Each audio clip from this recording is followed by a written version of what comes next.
आणि यानंतर आपण थेट जाऊयात मनोज जरांगे पत्रकार परिषद घेत आहेत आणि ज्यांच्या सापडल्या त्या नोंदीच्या आधारावर त्यांच्या गणगटातील सर्व राज्यांतर्गत येणाऱ्या सर्व सगळ्या सोयऱ्यांना कुणबी प्रमाणपत्र देण्यात येणार आहे असा कायदा बनवण्यासाठी सरकारनं काल अध्यादेश काढलाय, आदेशित केलंय की सगळ्या सोयऱ्यांना त्याच नोंदीच्या आधारावर नोंद नसली तरीही प्रमाणपत्र घेता येईल।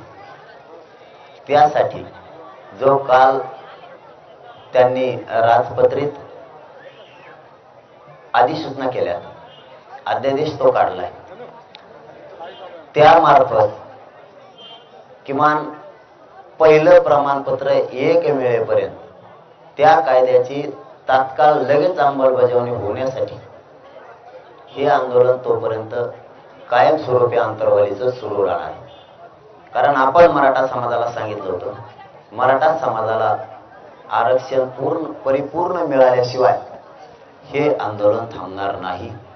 त्या शब्दावर आपण ठाम आहेत की काल मुंबईत मोर्चा होता, त्या मोर्चात जो कायदा पारित झालाय, जो राजपत्रित अध्यादेश झालाय, त्याची अंमलबजावणी होऊन पहिलं प्रमाणपत्र मिळेपर्यंत, अंमलबजावणी होईपर्यंत हे आंदोलन सुरू राहणार आहे। हा पहिला निर्णय झाला।